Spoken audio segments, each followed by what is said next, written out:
Hi everyone, this is Iris. This will not necessarily be a makeup tutorial, but rather how I did my makeup for this video. Also, I'll be showing you a tutorial for the Barbie hair ponytail that Reese Witherspoon has worn a couple of times. Starting off with my poor little 5th edition 120 color palette from BH Cosmetics, which I got from bhcosmetics.com. As you can see, it's all scratched up. I use it so often. And I kind of winged it with this look. I just messed around with colors, and as you can see, I started off with a very neutral color, and then I went over with this shimmery tan color, and then I put that all over the orbital bone, like so. And I try to be really gentle, but as you can see, I kind of tugged on my eyelid a little bit. Then I went with this lighter color and then blended the two colors together as much as I could. And you can see here, it's very, very natural looking. Now with the white, I just highlighted my brow, and then after I highlighted it, I decided that the highlight was a little too droopy. So I went back with the tan color to lift my eye, so to speak, once again.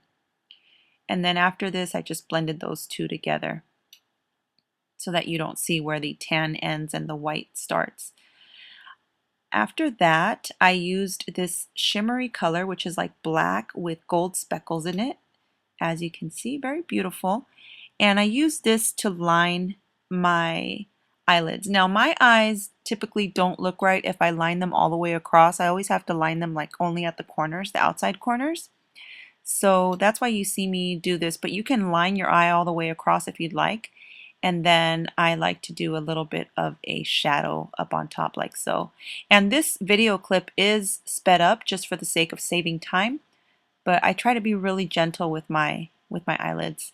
So here you can see I'm just creating sort of like a wing, and if you can close one eye, it makes it so much easier to do this because then you can see what you're doing. And there you go. This is the harsh portion of it, but next thing I did is I took the same color and I just lined about 2/3 of my waterline at the bottom. Now it's time to blend this harsh dark color, and I wanted to make sure that it was nice and diffused. And there you go. You can see that it looks a little more blended than before. It's not as harsh, but still stands out in the video. Next thing that I did is I took this purple color, which I think looks great with smoky eyes or dark colors on your eyes. If you mix like purple and black, I think it's a real beautiful color, especially when you use orangey or tanned tones. But that's just my opinion. You don't necessarily have to do this part. Next thing that I did is I took a really light color and then I went over the kind of like the balls of my eyes, I guess you would say, when you close your eyelid, just to highlight, so that whenever I close my eyes or I look down, you'll see a nice little highlight. These are the lashes that I use. I just put those on, and while the glue dries, I put on this really pretty pearly pink color on my lips. Kept it really, really simple just because I didn't want to distract from my eyes. Used this bronzy pinky blush, also from my BH Cosmetics Neutral Blush and Eyeshadow Palette.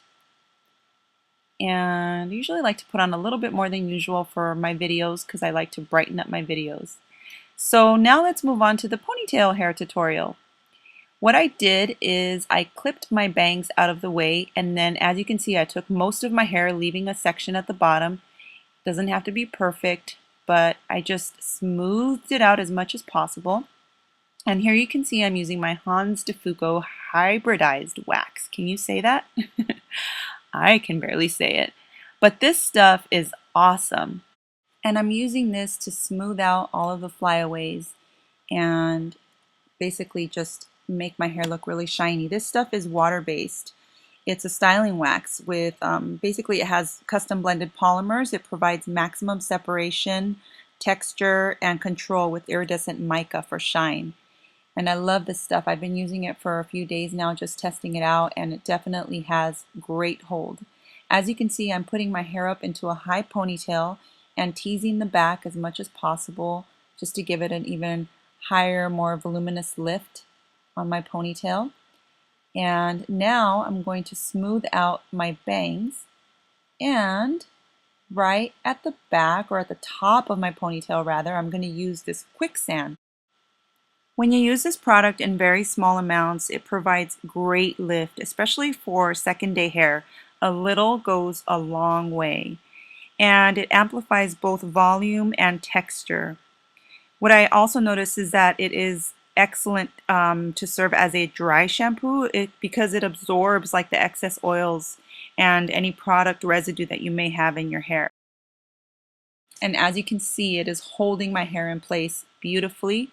If you are going to go dancing and you need to move around, however, then I would recommend doing this to your hair, which is just pinning it in place with a couple of bobby pins, like so. And then you can go ahead and use the product to smooth it out and blend it with the rest of the hair. Now, because you left that long section at the bottom, it's going to give the illusion of a longer ponytail. See? And it looks really pretty, especially when you blend the two hair sections together. I'm using the quicksand to do that. And after you do that, then you're pretty much done. I hope that you guys have enjoyed this hair tutorial and have enjoyed taking a sneak peek at how I prepare my makeup for a video. I hope that you have been inspired.